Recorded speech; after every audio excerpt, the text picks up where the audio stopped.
What is going on, everyone? You made it to the Mission Driven Made podcast, where we equip and empower you with unfiltered fitness truth. And everyone, today is the day that I've been waiting for. It feels like for years, but it's really just been a couple weeks. It's similar to, if you can think about Christmas morning when you're a kid and you're so excited. For me, it was for like at least a month or two before. It's all you think about. That's how I feel right now with my new co-host Clayton Taylor. And I've been so excited about this. I know I've told everyone through this podcast, through the Instagram, that Clayton came aboard, but he's actually here. I can actually see him and he is here. So Clayton, dude, I feel like a little kid right now. I'm so excited that you're here. And this is our first episode together. Dude, Jake, thank you for having me, man. I'm so happy to be here. I'm so excited / a little nervous. Absolutely. Good. Good. But I'm really looking forward to, first of all, just enjoying today and chatting, yep. But, moving forward and, hopefully furthering our goal of becoming, or I should say my personal goal of becoming somebody who, people feel like they can go to. I've got my little crew right now, my local folks, but we want to take that worldwide. So, yep. Or at least internet wide. Absolutely. The cool thing, I don't know if I shared this with you. It's not like some crazy thing I'm proud of, but we are in my last check. Don't quote me on this, but we are being listened to, and I think it's 19 countries. I'm pretty sure it's 19. Okay. Like I said, I'm going to double check that later. That might be way off, but when I last checked, I think it was 19. So it's kind of cool. We're starting to get there. We got a long way to go. But anyways, though, the nerves and everything, I totally get. I remember the first podcast, one of the first ones I did was with Stu Smith. And for the listeners out there, Stu Smith was the Navy SEAL and tactical conditioning or strength and conditioning coach, excuse me. And he was on, it might've been the second episode or so. It's someone I had looked up to for a while. I listened to his podcast for a long time. And then all of a sudden he's like right there. I can see him on the other side of the computer. And I was like, oh shoot, I actually have to talk to this guy now. So yeah, the nerves can be good, but man, seriously, I'm so excited that you're here. And for the audience, what's going to happen? So today we are going to focus and highlight Clayton for most of the show. Me and him are going to converse and have a great time, but I want you guys to get to know him just a little bit more. And then from here on out, after today, it's going to be more of a conversational style podcast. So you're going to hear us talk about life events. You're going to hear us geek out a little bit with fitness stuff, and then answer fitness questions and do anything that's related to fitness, nutrition, mindset, and then all of that good stuff. But for today, Clayton, we are going to focus on you, which is completely good by me. And what we normally do before we get into the guests' accomplishments and some cool things that they do, I love to hear the beginning stages of people's life and how they got to where they currently are. Now, I know a lot of the things, at least to some degree, that I'm going to ask you. Again, for the audience that doesn't know or didn't hear me the last couple of weeks on the podcast, I've known Clayton for 25 years, approximately. Does that sound right, Clayton? About 25 years or so? So I've known Clayton for 25 years. So some of the stuff I'm asking him or conversing, it won't necessarily be new to me, but I want you guys to get to know him. And dude, I'm so honored that you're here because, as we've said offline before, this whole undertaking of this brand and this movement, this podcast, it's something I don't take lightly. And I wasn't ready to share this with anyone necessarily, or I didn't think for a long time, at least to the level that we're doing, where you're a co-host, you're part of the team now. And you are someone that I wholeheartedly trust. And anyone that knows me well knows I don't trust very easily. So dude, thank you again for agreeing to do this, being my new partner in crime. Actually is a better word, I think. Partner in crime for all of us. So love you, dude. And thank you again. And let's start anywhere you want to with the upbringing. Just we'll say before high school, whenever you want to start in there, and then we'll transition to other cool stuff in your life. So all right. Let me preface this by saying that perhaps ironically, I'm not a big fan of talking about myself, and I'm sure that you guys will feel that as we go along. That said, I've got no problem patting myself on my back either. So welcome to the contradiction. That's your new co-host, folks. So, you know, starting way back, my dad's been a trainer for as long as we've known each other, I think, just about. So I think he's going on, I think he's like year 24 or something like that currently. You know, something just about, you know, as long as the time you just mentioned. And so I grew up around it, you know what I mean? I have a father who is an excellent trainer. And one of his skills is he's very articulate. He's very generous with his information, especially to me. You know, at that time his only kid, or his would be his oldest kid. You know, there was a certain point where he saw me. This must have been like 12, 11, you know, or whatever. No, yeah, it must have been, I don't know, 10, whatever it was. You know, some right in that age where puberty is starting to kick in, and he was like, you could use, you know, you could use something, you know what I mean? So he got me set up starting lifting. And at the time, more importantly, he started me with some boxing training, which was really helpful. You know, it's when you're, you know, in the throes of hormones, there's nothing like hitting a bag, especially, you know, speaking as a male who had, you know, mad testosterone spikes, right? So I was like Linkin Park blasting their headphones, like, ah! You know, right? Don't, anyone watching, don't use that for your form. That was not form. But you know, so from a young age, man, this has been not only something that's interesting to me, but it's been something that's been really important to me, learning how to manage myself and my life. Much later down the road, I would find that these skills would come in handy in a much more concrete capacity as I would discover my own health conditions, which we'll jump into that again, but that's like, you know, that's mid-20s. We're back as a kiddo. Funny thing is, growing up, I didn't want to have anything to do with anything. You know what I mean? Like my dad, he would be like, "Oh, do this, you know, work out this way." And he, you know, he was already passionate about it, right? I mean, at this point, I was just like, "Okay, Dad." You know, it was like the sheer. Excuse me, sorry. I'm gonna have to get used to putting the filter on. Apologies. Oh, you don't have to filter. My guests, most of them cuss or whatever. It's fine. Okay. Tight. Yeah. Okay. Yeah. Well, I don't want people, like we've talked about. Yeah. I want people here to, I'm big on free speech, regardless if it's like something I agree or don't agree with. And that includes someone cussing or not cussing. I don't want it to be filtered here. I want it to be your thing. So don't even worry about that. I love it. I appreciate it. That said, I'll stray away from any F-bombs, and apologies beforehand if I miss one. We'll go back and we'll throw a beep on it if we have to. Anyway, so training wise, you know, it wasn't something that I was interested in doing, though for years, unbeknownst to myself, I was absorbing that information because my pops was, you know, sharing it with me whether I wanted to hear it or not. And while I may not have wanted to hear it, in retrospect, I was interested because I remembered all the stuff he said, and I knew this was the case because when I went and took my NASM. I'm certified by National Academy of Sports Medicine.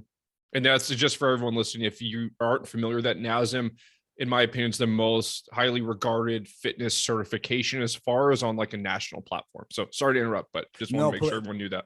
That's an excellent point. And the reason why I pursued the NASM certification was because exactly what you just said.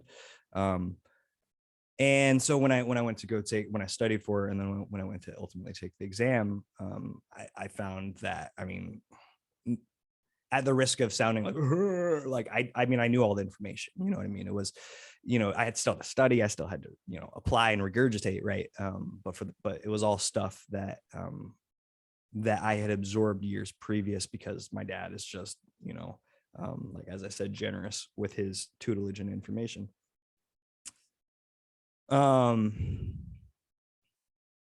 So yeah, I mean, so that's kind of lays the groundwork for what would come later, which is the more traditional story. Yep. Sports, I grew up playing a whole bevy of sports. I played, baseball, basketball, soccer. Actually, too bad, if I had thought about it, I've got a little photograph. And when I say photograph, it's not a picture. It's not a printed piece of paper with a photo, picture on it. It's a photograph of me and Brian, who is another one of Jake and my old friend. Me and Brian, we must have been 5, sitting in a huddle, in a soccer huddle with like, No way. yeah, our coach at the time. And Brian's over here like, do, and I'm like, which is so typical of like, us later on too. Like Brian does his thing. He does, and I'm like, sitting over analyzing something. I'm like, that doesn't make sense, So anyway. Wait, that was soccer? Yeah. So that was soccer, not that soccer or basketball or baseball, wherever I was never, that was never really my sport. I didn't really hit my stride until I started playing football. Yeah. Yeah, that was the one that kind of, I went from a kid playing sports to, okay, now I'm like, I can consider myself, I mean, not that I would have said this at the time, but retrospect, I was an athlete at that point. And tell me if I'm wrong, you were on the Eagles, weren't you? Oh my God, dude. What is that right? I must have been, so I started in the 3rd or 4th grade. Yeah. So right around the same time. And we must have been, I think there must have been an Eagles team, but I remember Buccaneers. I remember Titans. I mean, you know how it is. You remember it. Yeah. It was like 5 years. And not to mention, I honestly, like, again, retrospect, I don't know when my concussions started. I know for a fact I started getting them when I was a sophomore, which is when I ended my football career. I never played any varsity because my sophomore year, I got 2 concussions within 5 minutes of each other in the same practice. Oh my gosh. Yeah. And it was like, for me, there was no going back. I was a defensive lineman, and that was my bread and butter. Cause my strength in the football arena was impact. It was, they didn't throw me the ball. Well, I thought you were in PGFL, weren't you a running back? No. That was never running back. Okay. All I remember is that you're really physical. I remember you're a beast out there. I do remember that. And I don't know why I thought you were a running back though, for some reason. Well, there were a few people that we were contemporaries and friends with who, like, my bet is that they've even gone on in some capacity in their own lives, whether professionally or privately, to do this type of stuff. That's just abstract, that's just from like my brain, yeah. Who knows? But I could see that being a thing, because there's a few of us from that era that I'd be like, yeah, were you? That was you, right? Yeah. Because I mean, we were all playing back then. I mean, I shouldn't say we all, because our own little group of friends wasn't, but our larger, community at large, like everybody was playing. But so anyway, my bread and butter, the thing that I enjoyed in football, and the thing that, going back to when my dad told me, hey, I think that you need to, do something about your angst and your anger and your frustration. That was my catharsis, right? I mean, I went out and I took it out on the field and on the guys that I was playing against, which was super fun and, and helpful. Also, though, it doesn't cleanly set you up to use that skill later in life. You know what I mean? So it does if you apply that to, like hitting the bag or something, right? But for the most part, all the skills that we learn through football, that skill, which I would never go back and I would relearn that every single time, right?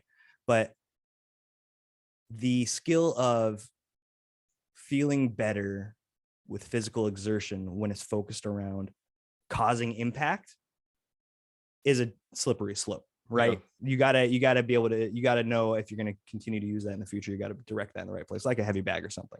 So the reason why I say that is simply to say it didn't solve the needs that I would need later on, but it set me on that course, which would ultimately be resistance work, different forms of exercise, but for me, the resistance is really kind of the core of what I do for my own program,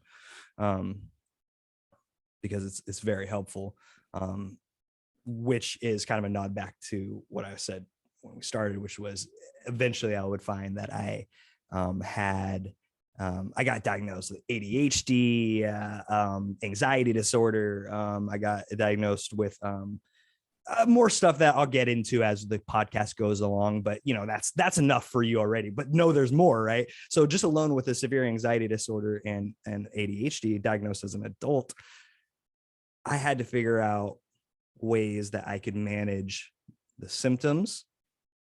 And let's even take a step back and not even say the symptoms. I had to figure out a way to manage my life and my emotions. And you can't do that, that transition from that football for catharsis, that doesn't really work as an adult. But what fits into that real nicely is substituting that impact, or I should say, substituting that kind of violence aspect with resistance, with right. Yeah. lifting weights, because physically, emotionally, same process, right? When I get to that failure point, that engages that drive, right? Yep. Anyway, absolutely. That's my little kind of roundabout circular way of saying that as a kid, the things that I had to learn in order to survive would lead me to what I do now as an adult in order to survive, which brings us full circle back to what we're here to talk about in the beginning, to begin with, which is, fitness and what it means to us, right? You didn't think, though, that I was going to let you get away with not bringing up the little 8th grade story, right? You knew I was going to do this today. Okay, so do you want to tell it, or do you want me to tell it? Honestly, I don't think that I don't know that I've ever told it. I don't know that I could tell it. I mean, it's like, that was honestly, that for me, that was something like it still is. It's a joy for me because I had no idea anyone else was there. In my memory, you weren't part of that memory. It wasn't until later on that you were like, Clayton. Yeah.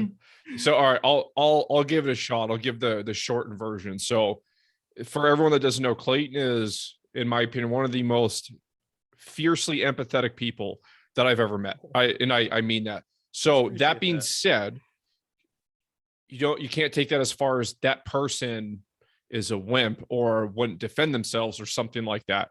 Anyway, so it's 8th grade, and one of our friends was getting a little bit too rowdy with Clayton.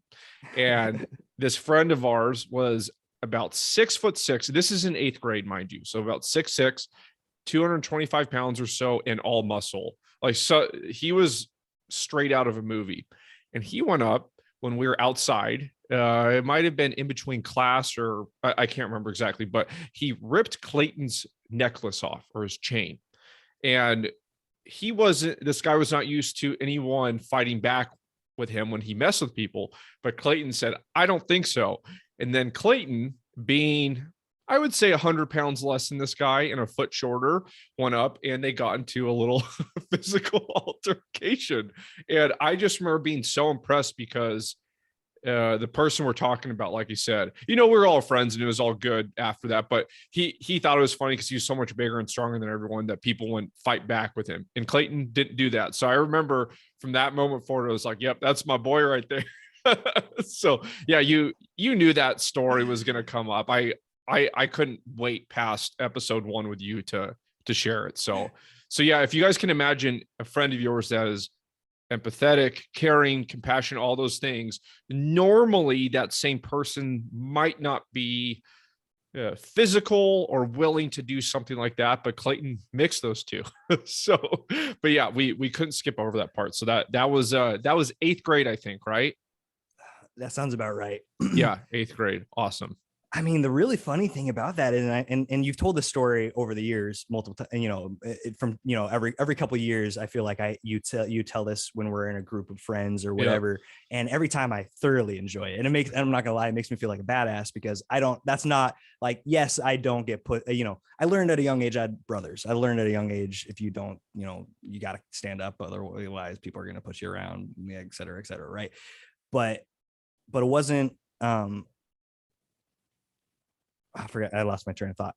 I was like, in my head, I was like, don't sound like you're talking about what a badass you are. Because the point is, dude, it was though. That moment was like, like, let's not even beat around the bush.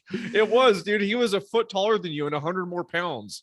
Like, so I think the point of what I mean is trying to say is simply to say that while I am stoked about that, and I'm stoked to hear that every year, it really is representative of a larger topic. You know, I mean, yes, that's awesome. And it, you know, it's connected. It's great because it's connected all these different ways. But really, when we get down to it, I feel like this applies because we ask ourselves, what are we willing to put up with and what aren't we willing to put up with? And that's really the crux of what brings us to what we're even the origin of this podcast. Because for most of us, we're not moving on and being healthy because, oh, that sounds great. You know what I mean? I'm not getting up every morning. I'm not getting up every morning at 6 anyway, but I'm not getting up every morning to train early in the morning because I'm like, oh, I could do some bicep curls. No, for most of us, and I know I'll only speak for myself when I talk about this. It was such an extreme dive into a sedentary lifestyle and habitual lack of activity that I personally got to the point, and I got to the point like this a couple of times, because as we'll talk about, I have fluctuated weight and fitness and physicality over the years. But for me, and I think most people are like this, you don't really address things and start making changes until it's gotten so bad that you're like, shit, man, I got to do something, right? Yeah. So I think that, you know, while on the surface that story doesn't directly connect, when you look at it underneath, it really does, because what we're talking about is what are we willing to do and when are we willing to do it? And for me, as a trainer and as a fitness professional, one of my goals is to reframe that question, re-examine that question, because we have this cultural idea that in order to be healthy, we've got to make time to work out. In order to make time to work out, we've got to prioritize that and change our lives to make that happen. If you can do that, absolutely. It's wonderful to be able to change your life dramatically with exercise. But when we ask ourselves, especially as professionals ourselves, what is our long-term goal? It comes back down to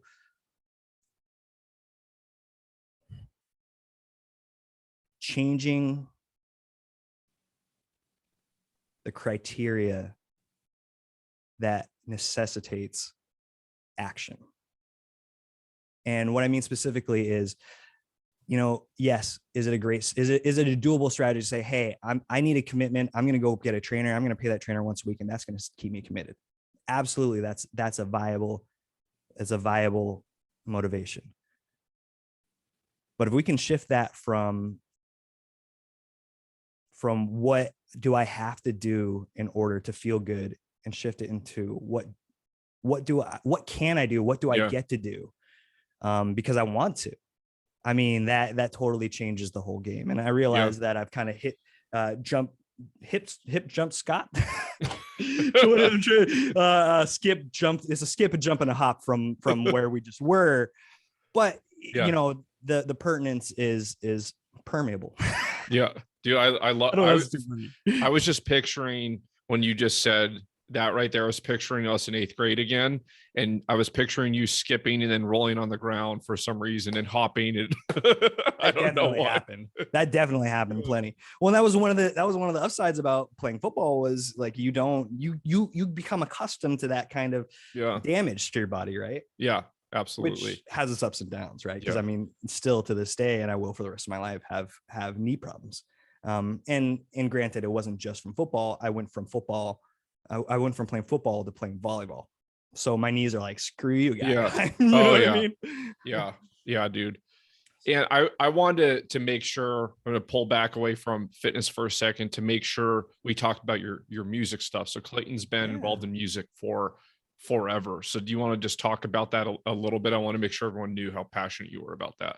Sure. I appreciate the opportunity. It's so music will always be kind of my first passion. Well, like video games are my first passion, but that's another aside that we'll get to at some point. Which I'm very, very excited to talk about, because while I know Jake, you are not Mr. Video Games, I know there's lots of folks out there who are going to hear me talk about video games and be like, this guy plays video games and works out. Yeah, and you can geek out together. I do.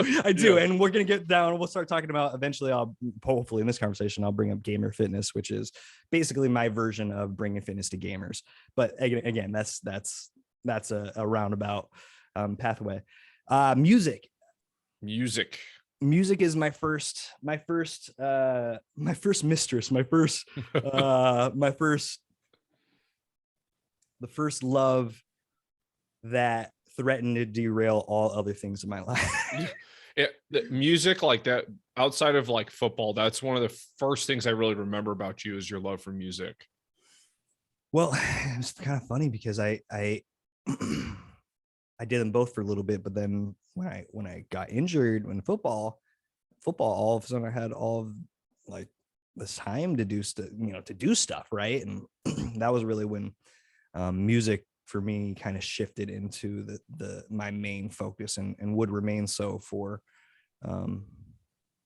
15 years, 15 years. I'm 32 now, and we started pursuing music professionally at 16. So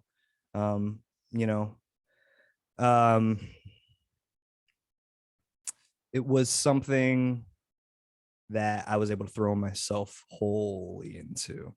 One of my favorite things, and it's funny because as I've gotten older, I've realized that there's a lot more parallels than I previously realized between fitness and music, at least for me. Chiefly, the most important thing being that with music, I've always felt like when I'm performing, even when I'm listening, but really when you're performing, nothing else matters. You're so present. You have to be present, because otherwise you're going to mess up the parts. You know what I mean? Like, you're doing so much, and usually I'm singing and I'm playing at the same time. So you're doing multiple things usually too. I've been watching I've been watching like Alpinist. There's a bunch of stuff on Netflix right now, right? Like I watched The Alpinist, I watched 14 Peaks. I'm eventually going to get around to Free Solo because I had avoided it for a long time. Well, so are you familiar with The Alpinist? So I've heard of it. You might have to remind me like details. I haven't seen it, but I think Adeline and I, pretty sure we've seen the cover for it when we were scrolling through. If I know, it's pretty new, right? Yeah. Okay. So yeah, I know of it. So it's pretty new. I've watched it twice already, and that's not me. I'm not like, I watch something, I'm good. Actually, I'll watch the second time because I wanted my partner to watch it. And the second time was even better. So what it is so Free Solo is about Alex Honnold, I think is in there. Donald? Yeah. Honnold, right? That's with an the H. one. Yeah. So it's about Alex Honnold. The Alpinist is about Marc-Andre Leclerc, who is, where Alex Honnold is kind of like the track star, like he's like the guy in the sport that is known for the sport and everything.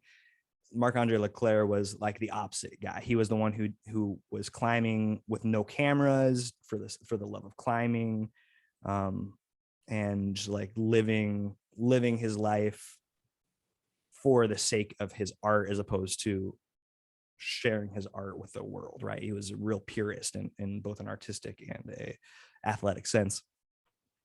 And I won't say any more just because I don't want to accidentally spoil anything, but it's for anybody who enjoyed Free Solo. And again, I have to go back and watch Free Solo, but this is what I've heard. And once, for anyone who's watched The Alpinist, I think they would agree. If anyone who enjoys Free Solo, definitely give The Alpinist a try, because it's really something else. And to connect it to what we're talking about, kind of the whole thing with this art form of free soloing is, when you hear these guys talk about it, or these people talk about it, I shouldn't say guys, right? When you hear these people talk about it, it's, for them, it's the apex of freedom and a big part of that freedom is their absolute presence that the action necessitates, right? Because Yeah. right, you Oh, don't, dude. Ooh. Yeah. right? Yeah. So for, to draw the parallel back to kind of my own story, that's what music is for me. Music is thank God not so quite, not nearly as dangerous as free soloing, but very much that same, for my brain, that same thing. I'm super passionate about it, and when I'm doing it, there's like nothing else matters, right? There's a long story about how I pursued it professionally, went down to LA, worked with multiple projects, worked with some cool people doing some cool things, and how it ultimately came crashing down around me. very, very stereotypically, it's almost like in one, and to be fair, these two things weren't directly attached, but in 1 week I lost a relationship over 10 years, my home, my job, my dog. And this was like a year after all my music stuff came down crumbling around me. So I don't, not to go off on some, oh, woe is me story, because actually that ended up putting me in the direction that I am now, which is the healthiest, happiest, strongest, sanest version of myself that I've ever been. And though it may not be super apparent by the story I just told, throughout the entire thing interwoven is a desire to feel good doing the things that I enjoy, and finding how my path is involved with these two things that are absolutely still a huge part of my life, while right now I'm finding success as a trainer, and I'm very happy about that, and so feel so grateful, and I'm so passionate about this work. Music hasn't gone anywhere. I'm still working. If anything, actually, as from we've been talking offline, recently I've set myself up, so I just completed my studio. Like I've been building a recording studio over the last 10 years, and I finally just got the final piece to it. So I finally just got the final. Awesome. I just completed the studio. So these are things that aren't, these are driving things that not only do they get me here, they will continue to push me forward. And you guys will even hear some, because actually eventually we'll get some of my work will be opening up this podcast, and I think we'll have other material like instructional videos and stuff that'll have background music with my stuff on it. So you guys will have an opportunity to listen as well. I love, one of my favorite things in the world is seeing someone give their self to something to that capacity. So for me, I love music, but I've never loved it in the same way you have, where you actually played and it was in that sense. But I love watching people with whatever it is they pursue give themselves to it, because I personally don't feel like many people do that. Many people, not dogging this whatsoever, wake up, go to a job they don't like, come home, go to sleep, rinse and repeat. And for me personally, that makes me sad to think about doing something like that. Like I would rather crash and burn my entire life and fail over and over than just wake up and do nothing. So point being, people, I feel people really obsess about like this word balance, and I don't mean to digress too much here. And I think I have somewhat of an unpopular opinion about the word balance, and we can get into that later. But anyways, though, when someone gives themselves to something that much, you are taking away the whole balance aspect from at least some areas of your life. To me personally, that's one of the most admirable things that someone can do, to really give themselves to something. Because I feel like a lot of us don't do that because we're scared of being made fun of. We're scared of looking bad in the beginning, and we're scared of crashing and burning and failing at that in some way.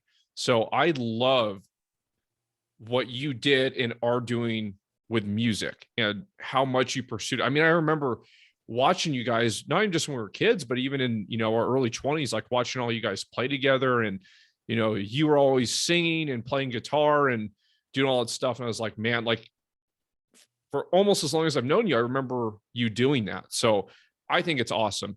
And I do have to say, I just remembered a song of your guys's as teenagers that I think I played on repeat for like hours straight. I don't think I was with you. I think I was with our buddy Matt. I think I was with Matt, and he can I say the song out loud? Oh yeah, I mean, I wouldn't even know unless you did. Okay, I didn't know if it was like some. Oh, yeah. Okay, so no, I mean, it might be Matt's song, but I don't think he would care. I mean, not that me and Matt are in touch right now, but So the song you guys made, I think it was called "Trying." Oh, that actually might be one of mine.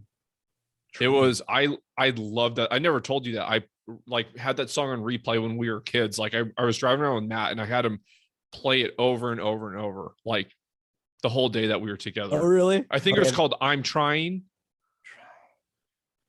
I would start to sing it so you could get the rhythm, but I would look really stupid. So I was one of you doing that. Dude, Edleen, this is what Edleen said the other day. So I told her some of the things I'd be worse at in the world. One thing would be being a singer because my voice is so bad. She's like, it's not that your voice is bad. She's just like, you're tone deaf. So she's told me that a bunch. I think there's no possible way I'd be able to do something like that. But okay, I can't even.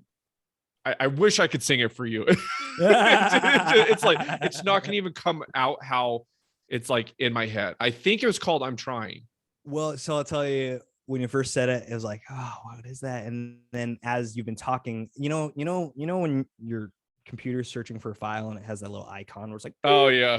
Like my brain was just doing that, and there's somewhere in there like you lit up a pathway.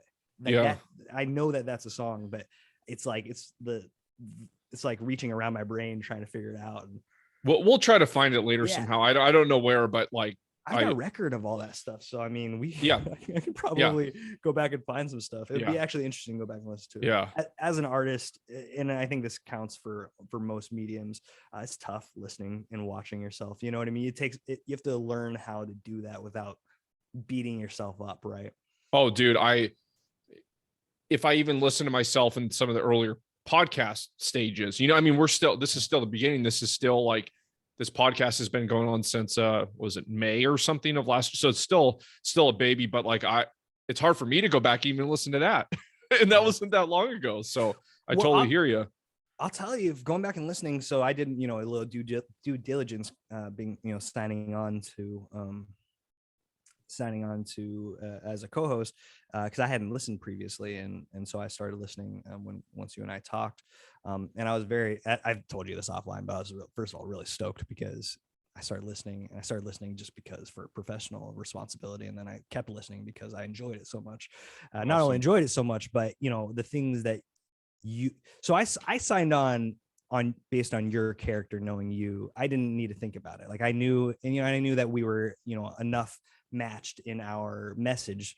But then I went and started listening to you and doing a deeper dive on your social media, or I should say our social media posts now, and like it's post and post and post after post of heartfelt, thoughtful, pertinent information that cuts through all the bullshit, which ultimately, whether you and I are going to agree on everything, which we won't, long term, that is something that no matter what your specific tools and goals are, that's universal. You know what I mean? So I am very grateful to be joining a podcast that is really, in my opinion, has his finger on the pulse about what we're doing and why we're doing it. And I will say, just as an aside, when in the process of going back and listening, I was listening to stuff, your first ones and your last ones. And while absolutely, it's clear that by the end, you're a different kind of confidence, you have a different kind of cadence, but you were really on point for those first few. I was surprised because my own experience, this is not my first foray. I had a very brief foray into podcasting, and my experience with that was like, oh yeah, like everything else, like this is a lot harder than it seems on the surface, right? Of course. So to go back and watch the way that you, like, I expected you when you first, like, going back, because I started with the more recent one, and you're like, blah, professional, blah blah blah. Hey, what do you think about this? Real, and I expected to go back in the first one and hear you being like, oh, and then what did you think about that, mister? With a squeaky voice. Exactly. Yeah. Gee willikers, Yeah. But and as you know that's not the case, right? I mean, it's from the get-go, it's professional, thoughtful, clear, concise. So anyway, not to ring your bell too hard, but I'm really grateful. I'm really grateful and really excited to be joining you here.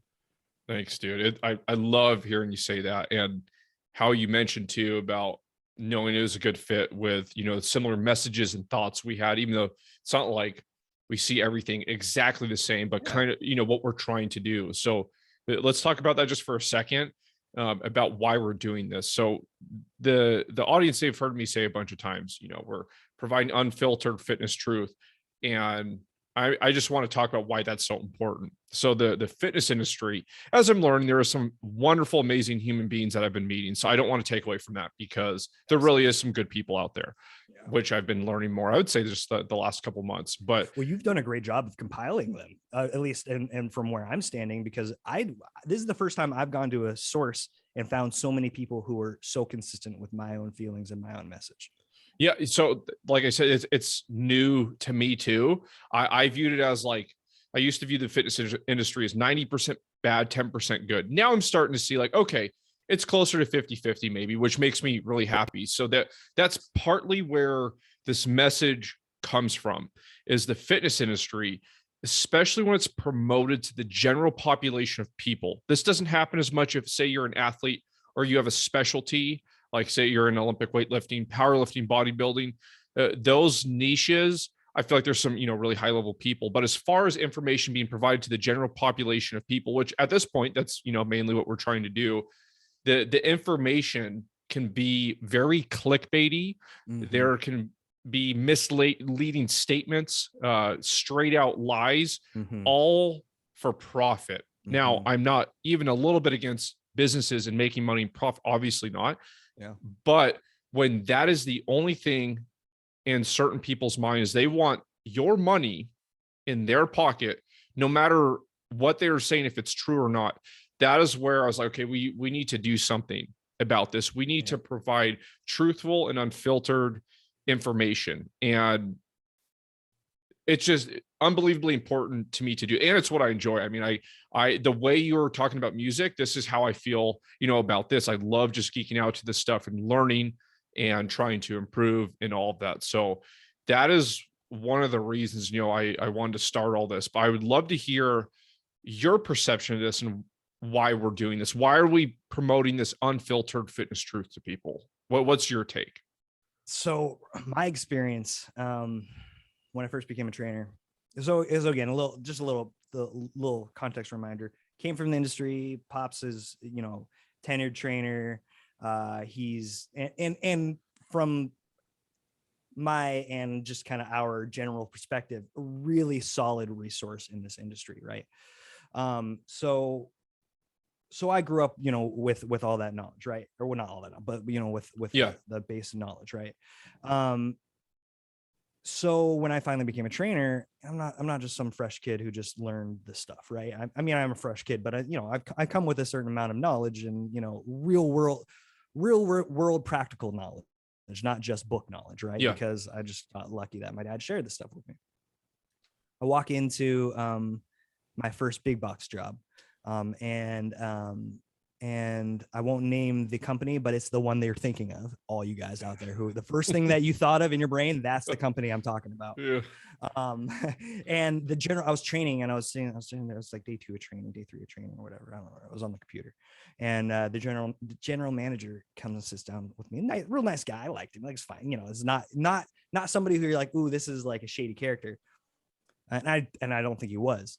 This is just the state of the industry. And he sat down and he said, So if you, hypothetical situation, potential client comes to you and says, I want to work out my biceps, just my biceps. What do you do? And I said in my mind, I'm like, I already, as soon as you start talking, I know where this is going, right? And I said, well, I was like,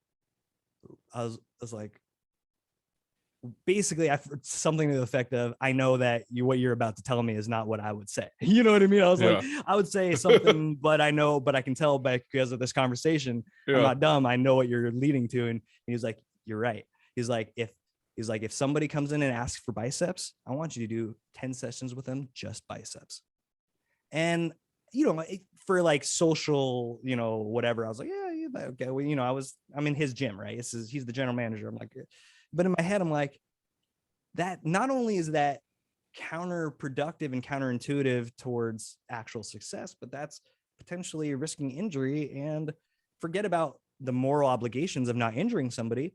That's counterproductive towards the gym making money and me making money. Because if we injure somebody, then we're not going to continue to take money from them.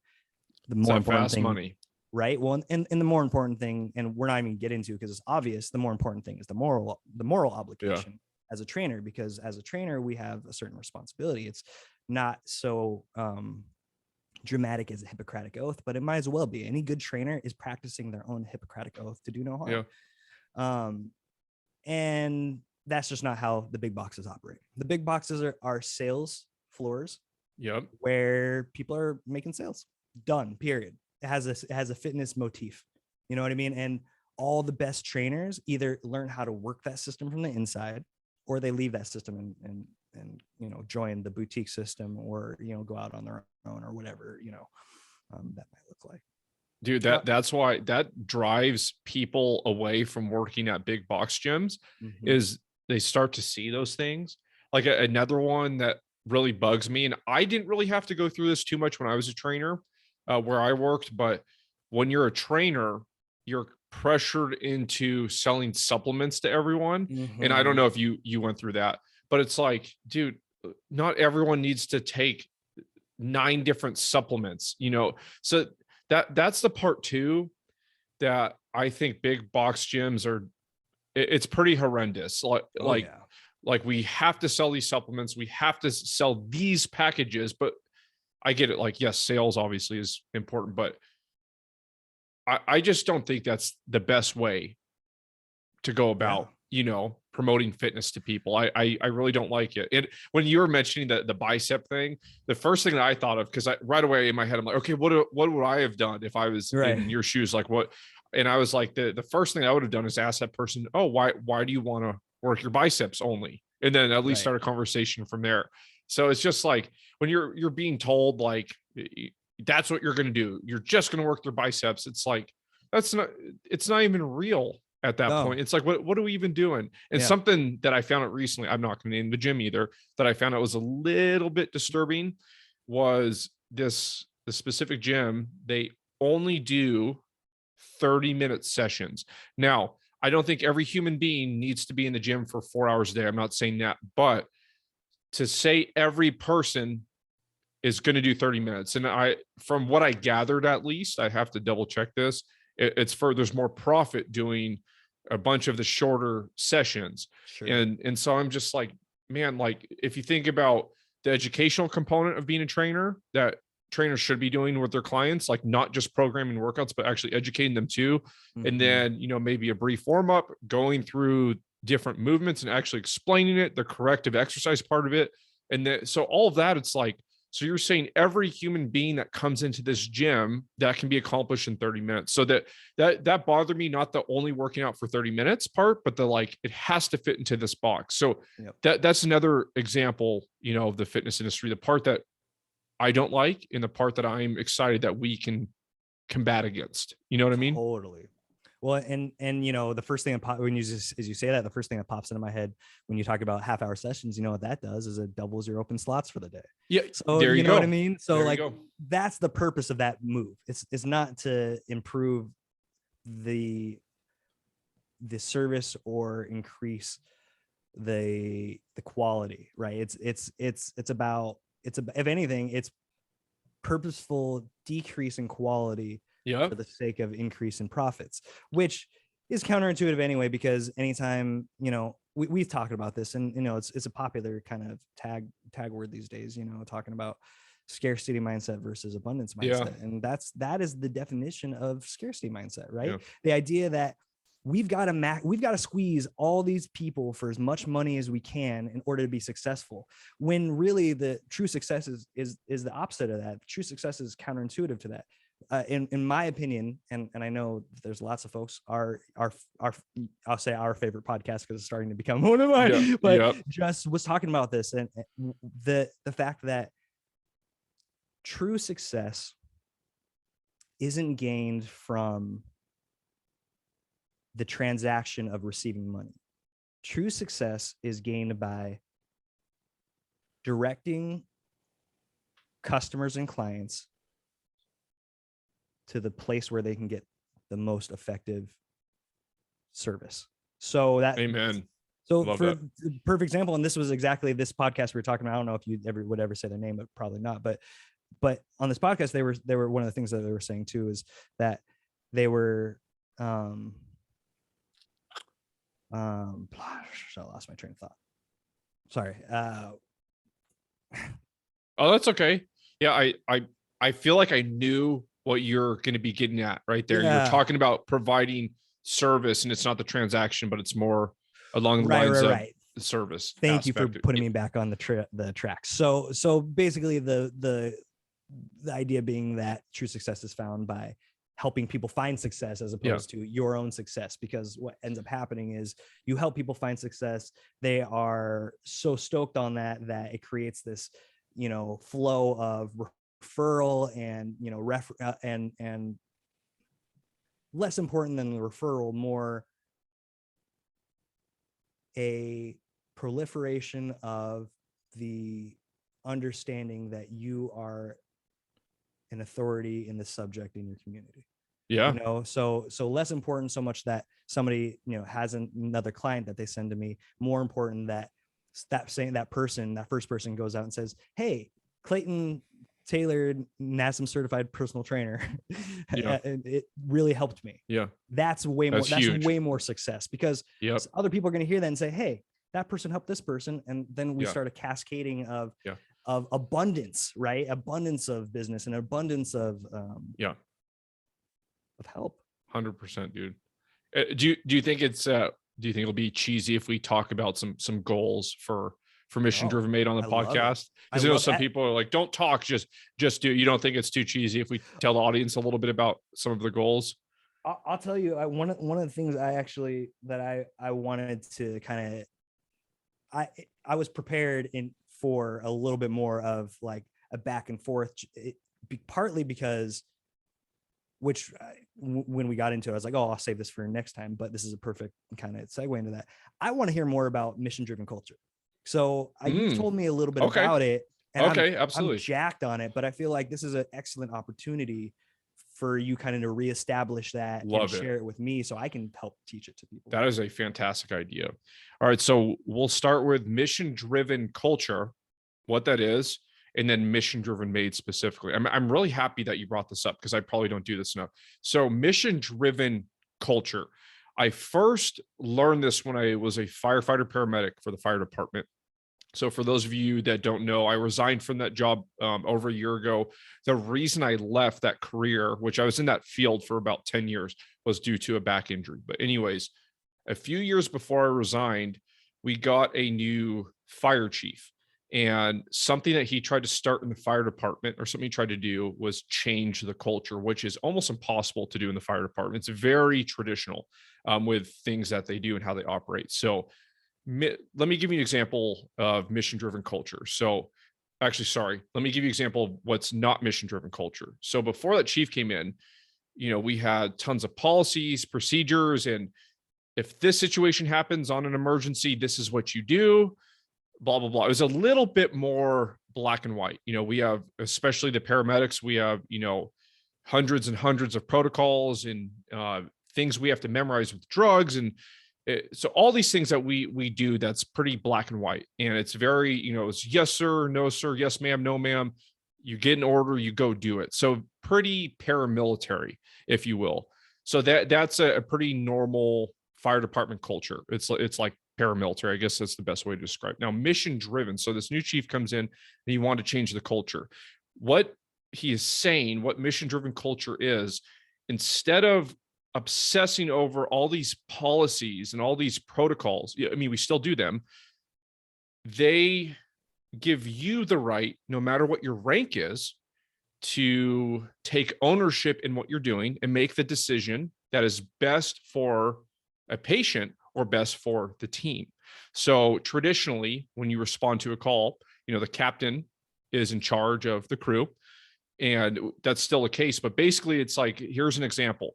Say the captain we're on a call and they're over there taking care of something else. There's multiple patients and maybe they went over to do their own thing. And I'm sitting here and I didn't get a direct order from that captain to do something, like whatever it is. It could be to, I don't know, cut open a car, whatever the heck it is, it doesn't matter. So in a mission-driven culture, instead of me running over there and asking permission, hey, Cap, is it okay if I do this? It's take ownership. Everyone is a leader in some aspect and make the best choice or take the best action for the situation, even if it's maybe gray area protocol type of thing. So it wasn't this like, this approval to just go and do whatever you want. It wasn't like that at all, but it was basically giving a sense of leadership to every person in the department, no matter what their rank. So I hope I explained that somewhat. Do you kind of get the difference there, what I'm talking about? Well, for me, I mean, it comes back, it's summed up nicely, and I'm sure intentionally, by the lines that we use for MDM, which is to equip and to empower, right? I mean, yep. It sounds like basically that, and I kind of thought that this was the case, but this is to hear it explicitly. It sounds like it's a distillation, like to equip and to empower is a distillation of that sentiment, right? Yep, it's absolutely part of it.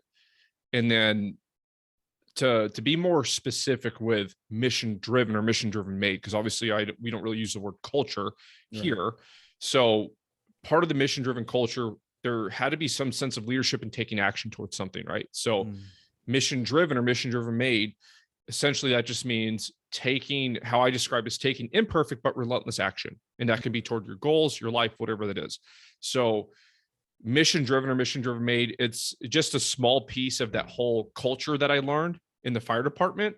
And I just made it more specific to that. So we're teaching and equipping and empowering people, of course, to take action in their life, be relentless with it, even if it's imperfect. And I threw the word imperfect in there because I feel like so often, so many of us with our goals, our fitness, our health, our career, we want this perfect plan of action before we start and do something. And as I've gotten older, I've realized preparation is fantastic and you should do it. But when it gets to the point where we are hesitating to make a move, that's when I think it becomes a huge issue.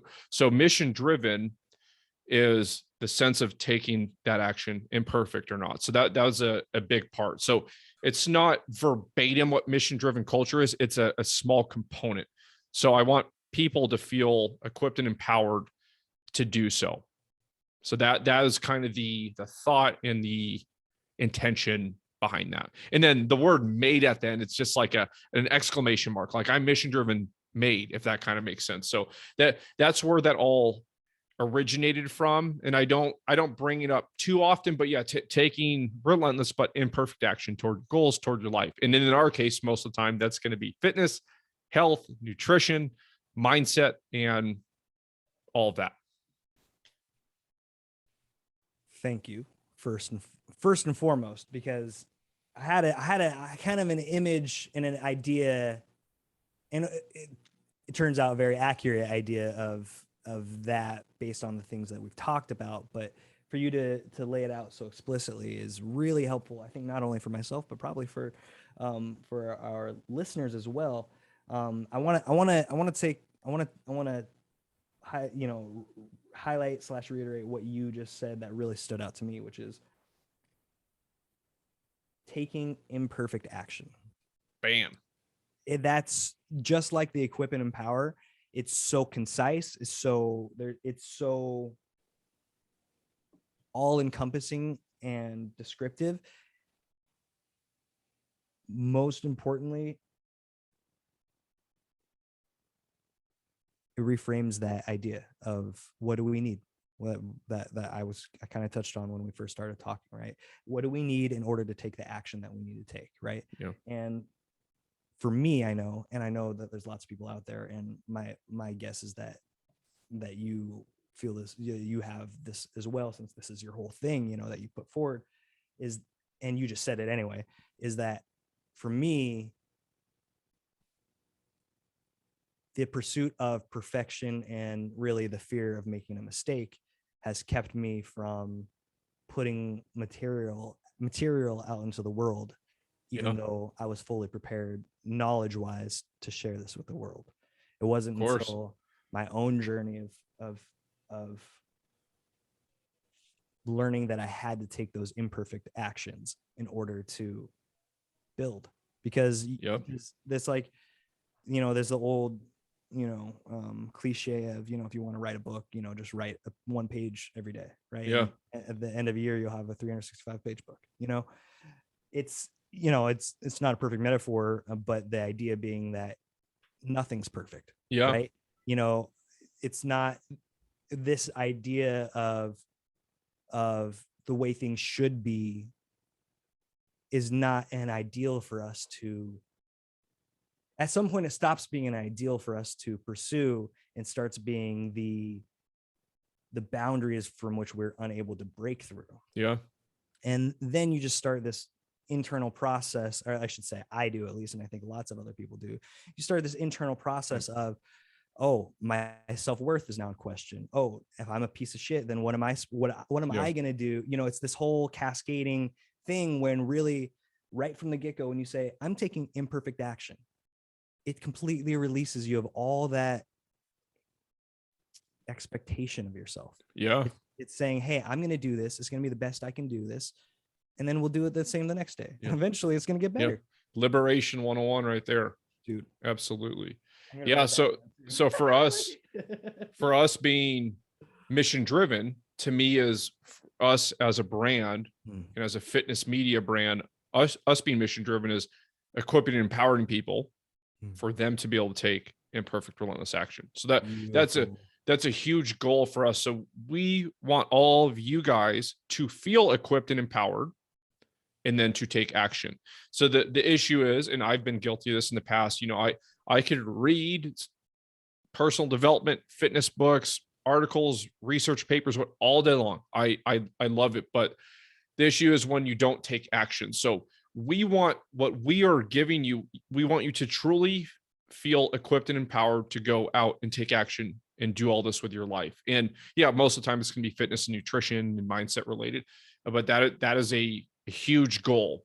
And we want to do this by providing you actual truthful information, and not just this garbage that we sometimes see on Instagram, or what word am I looking for? Or the old tabloid magazines. I brought that up in a post this morning about how we would see on those magazines at the grocery store, the tabloids, like with these 800 calorie diets and eat like this and all that. So yeah, we want to give you guys truthful fitness information. We want you to feel equipped and empowered, and we want you to take action. And it's really important to me too, with Mission Driven Made, that everything we do, and I'm trying to get better at this, of course, we want everything to be valuable to you. We want to have you in our first thought instead of just us. That is a huge goal of mine. And even if you don't, I'm sure, not every post or anything has been that way, but that is what I'm striving for. We want you guys to come and listen and have a sense of community, and to go out there and tackle all those fitness, nutrition, or any health goals that you have. And I wasn't going to announce this till the end, but we have a new online private fitness community called The Forum. And it's brand new. And it's just a place that you can go with other listeners of the podcast to start conversations, or to ask me or Clayton questions. And so I'm going to be on there every day, posting or answering questions or any of that. So it's a place for anyone to go to. You don't need some experience to go in there. You don't need to be a fitness enthusiast. We welcome everyone to come aboard there. It is completely for free. And that's another important part of what we're doing. We want to make this a sense of community. And I want this to be, maybe this is a too big of a goal, but I want this to be the best hour of your day. When Clayton and I come on here and we yap our mouths for an hour, hour and a half, we want you to be excited about that every day. That's another huge goal of mine, because I realize, and me and Clayton talked about this a few times, the best podcasts in the world, in my opinion, I'm excited to listen to them every day. They bring this sense of community and this, wanting to listen, because it's that valuable. So that is what we are going to strive to do. Do you have anything else on that? Any other goals that we're trying to do? Well, and less a goal and more, I think is just worth mentioning in this kind of seminal episode of us now co-hosting. One of the really awesome things that both Jake and I are really excited about is the fact that we come from you and I, Jake, we are fundamentally very different people in our core. While we have the same drive and the same goals in a lot of ways, you are high performance. You've always been high performance. That's who you are. I remember, being a kid, and every winter people would go snowboarding, and Jake was like the guy. Like, you were the guy until you injured yourself. You know what I mean? Like, and that was the case for listeners. I know Jake knows this already, but for you guys, he talks about in his intro and stuff about being an elite performer. A lot of people talk about it. Jake is one of the people who performs at an elite level and doesn't usually talk about it. He's brought it up because it's pertinent in this setting, but just as an outsider's perspective, let that be a little weight. Here's the nice thing, and the reason why I bring it up. I'm the opposite. I'm the guy who was taking more rests than everybody, and still to this day, when I go snowboarding with our friends, sorry, I was just name drop people, but when I go snowboarding with our mutual friends, I'm the one, like, they keep going, I go and I take breaks, I take rests, because I need to take a rest. While I have a niche in my like we talked about in football or whatever, my niche was never high performance. My thing has always been dealing with my emotions and my kind of normal non-athletic state with fitness. So what that means is we're going to have two very different perspectives for our listeners, for you guys. Good because point. Jake is going to be somebody who, like, as you've said, you as a trainer, you had to, and I don't want to put words in your mouth, but oh no, go ahead. As you said, as a trainer, you had to get to a point where you realized not everybody is going to be, well, you said fanatical, but passionate about. Yeah. Maybe it was the podcast guys said fanatical, but not everyone's going to be as fanatical. Not everyone's going to be as passionate about fitness as you are. That's not my natural. I am thoroughly that through and through, but my natural state is not get up and use that information. My natural state is sit on the couch and don't do anything. I have to create habits. I have to create discipline. I have to, and not to say you don't have to create habits and discipline, you absolutely do, but it's a very different perspective. I'm very naturally sedentary. Jake is not naturally sedentary. Jake is very naturally athletic. I'm very naturally sedentary. So what you're going to get is you're going to get two people who are really passionate about this work and about the things we're talking about, but apply it in vastly different ways and very similar ways. And but we'll get into the nuance of that, because my guess is that we now, and at this point in our lives, we probably use it a lot more similarly than differently. But yeah, the idea being that we come from Jake is much more traditional. I'm much more kind of new agey, like, how do you feel about your exercise? Which is going to be helpful, I think, for a broad audience. I'm so happy you brought that up. I completely forgot to talk about that, and that is so true. As far as like just getting different perspectives on ideas, on thoughts, on topics and everything. But one thing I've been trying to do since I hurt my back again is, I participate in fitness in some way, every single day. But what I have done is reeled it back as far as like being obsessive about performance and always doing the absolute most weight possible, and just doing that. And now focusing more on how do I feel? You know, how am I moving? Do I feel good? Do I feel confident? Just that type of stuff, not just like, let me try to deadlift as much as I can every time I'm doing a lower body, you know, push session, that whatever it is. So I'm trying to reel it back. I'm always going to be a fitness enthusiast, but I feel like now I fit in more of the, I guess, general population of people, instead of like thinking of everything like I just want to be competitive and, you know, every little aspect. Like I think, you know, competition is great, but I've been trying to reel that back, which started because of all my injuries. Of course, it took, you know, years and years of that. So I'm reeling that back a little bit. And not to ever say I didn't like have emotions or anything, because, you know, like especially as a kid, I didn't grow up with brothers or anything. So I was probably, I'm sure I was a wimp, you know, growing up with sisters and little and everything. But all the emotions and the psychology part of it, the last couple of years especially, I've, you know, tried to learn about that a lot more. And if that kind of makes sense. And I forgot to mention on this episode, Clayton also has a background in psychology, and that is so important when it comes to fitness and learning about yourself and behaviors in general. And so I have studied and educated myself on psychology. Obviously, I don't have a background. I love it. I've gone through some courses, so it still makes me a beginner with all of it. But Clayton actually has a degree in this stuff. So it's another really cool component that I almost forgot to mention that he's going to bring to all of you. So it's like we're blending all these things together to one day just bring you guys a valuable product, which, you know, is hopefully through this podcast for a bunch of you guys. So I'm pumped about all the psychology stuff. It's fascinating to me. Anything that has to do with human behavior. Dude, it's interesting because we're really starting to see that become more you know, face in front in this industry. Just, you know, not to continuously bring up this podcast that both you and I really enjoy, and who is definitely an inspiration for us in MDM. But they were just last night, I was just listening, and they were talking about, you know, basically how all three of them started in a much more traditional place and have worked their way through experience to what we're talking about right here. Right. And so when we're talking about a high level of fitness professional, when we're talking about a high level of performer, the building blocks that make that up and that we view as being integral into that have changed. And yeah, like you said, it's not about how much weight can you lift. It's about how is your brain affected by or better question, how is your psychology interacting with your physical training, right? So I think we're gonna have a lot of fun with this.